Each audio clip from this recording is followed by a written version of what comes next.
అంబేద్కర్ కోనసీమ జిల్లా అల్లవరం మండలం గోడి గురుకులం బాలికల హాస్టల్లో బాలల దినోత్సవ వేడుకలు ఘనంగా నిర్వహించారు.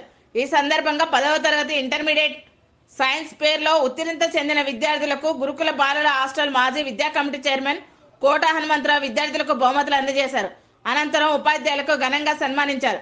విద్యార్థులు చదువుతో పాటు అన్ని రంగాల్లో రాణించాలని ప్రిన్సిపల్ కిరణ్మయి అన్నారు.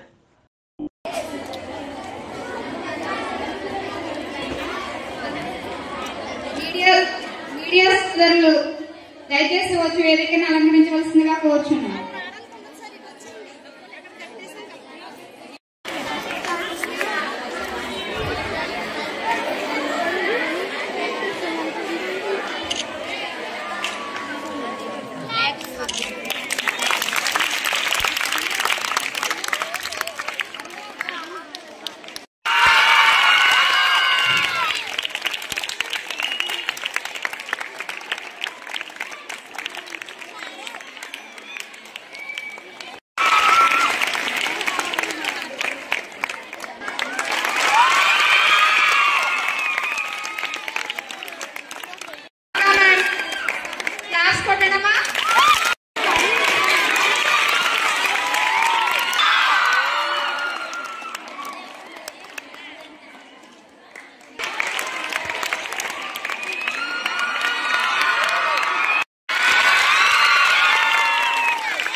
Next senior MPC first prize P Durga Bhuvana Satyasri గారు.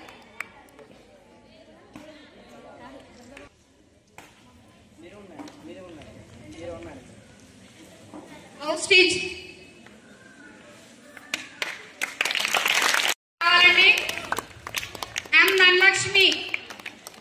Second prize T Shailaja.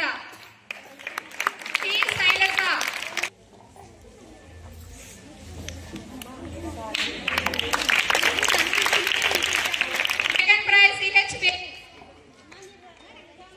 House teacher గా రావాలండి. Junior BiPC.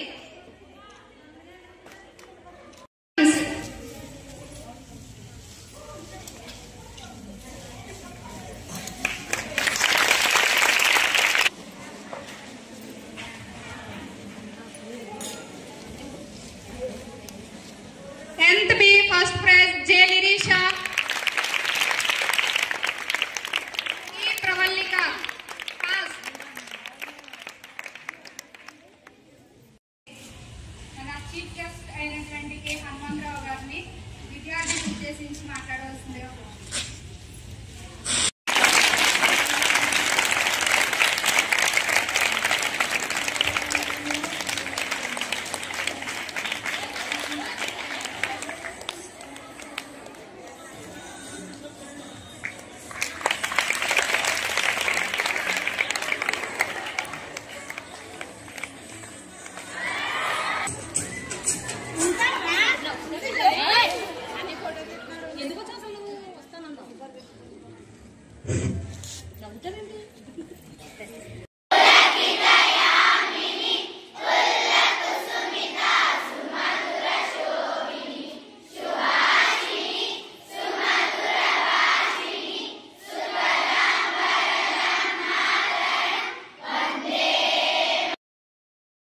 జరుపుకుంటాం. ఎందుకని మీరందరూ ఇంత హ్యాపీగా ఉంటున్నారు చెప్పండి? ఇంకా అంటే మీరందరూ పిల్లలు, మీ తోటి మిత్రులు మీతో ఉన్నారు కాబట్టి, అవునా కాదా? అంటే మీ వయసుతోటి పీర్ గ్రూప్ అన్నమాట. అంటే పిల్లలు అందరూ కూడాను ఒకరితో ఒకరు ఉన్నప్పుడు వాళ్ళందరూ ఎలా ఉంటారు? చాలా హ్యాపీగా ఉంటారు కదా. పెద్దలందరూ ఉండి ఒకళ్ళిద్దరు మాత్రమే పిల్లలు ఉన్నారనుకోండి, వాళ్ళు ఎంజాయ్ చేస్తారా? కదా, వాళ్ళ ఫ్రెండ్స్ ఎక్కడ ఉన్నారో వాళ్ళ దగ్గరికి వెళ్ళిపోతారు. అంటే ఆ పిల్లల యొక్క ప్రాముఖ్యత అనేటువంటిది మనకి ఖచ్చితంగా ఈ దినోత్సవం రోజు తెలుస్తుంది. జవహర్లాల్ నెహ్రూ గారట ఎంత పని ఒత్తిడి ఉన్నప్పటికీ కూడా ఆయన ఏం చేసేవాళ్ళంటే పిల్లలతో ఆడుకునేవాళ్ళంట. ఆయనకి పిల్లలంటే చాలా ఇష్టం అంట. పిల్లల్ని పసి మొగ్గలతోటి ఆయన పోల్చేవారు. అంటే ఏంటి, ఆ మొగ్గల్ని ఎలా చూసుకోవాలి, మనము చాలా జాగ్రత్తగా పెంచుకోవాలి. అవునా కదా? జాగ్రత్తగా పెంచుకోవాలి. ఎందుకంటే నేటి బాలలే రేపటి పౌరులు కాబట్టి అంత జాగ్రత్తగా మనం వాళ్ళని పెంచుకుని దేశానికి ఉపయోగపడేటువంటి పౌరులుగా తీర్చిదిద్దుకోవాలి. ఆ తీర్చిదిద్దడం అనేటువంటిది ఎక్కడ జరుగుతుంది చెప్పండి? తరగతి గదిలోనే కదా, పాఠశాలలోనే కదా. పాఠశాలలో జరుగుతుంది, ప్రతి తరగతి గదిలోనూ జరుగుతుంది.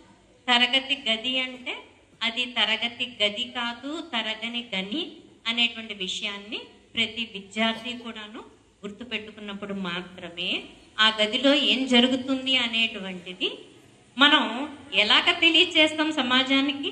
మనం ఇక్కడి నుంచి బయటికి వెళ్ళిన తర్వాత మన యొక్క మాట, మన ప్రవర్తన, మన చదువు ఇవన్నీ కూడా మనం ఆ తరగతి గదిలో ఎంత చదువుకుని వచ్చాము అనేటువంటిది తెలుస్తుంది.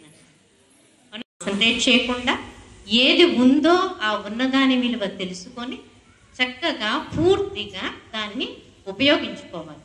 అవునా కదా? అంటే పాఠశాల లేని చోట తెలుస్తుంది ఆ పిల్లల యొక్క కష్టం అనేటువంటిది.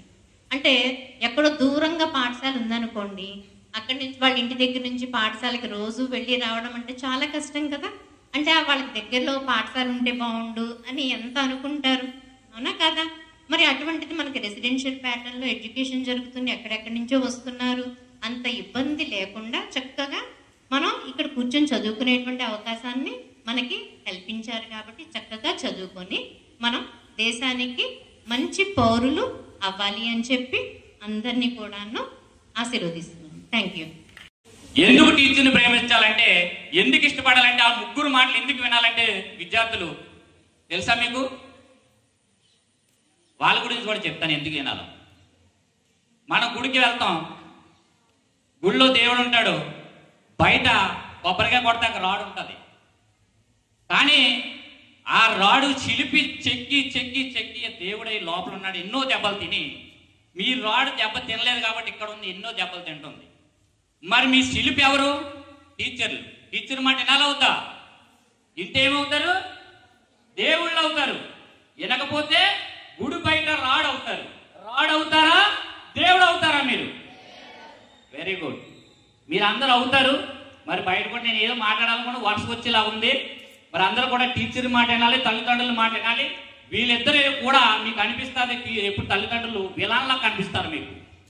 కానీ వాళ్ళ మనసులో నా కొడుకు నా కూతురు ఎప్పుడో అభివృద్ధి చెందాలని తాపత్రయపడతా ఉంటారు.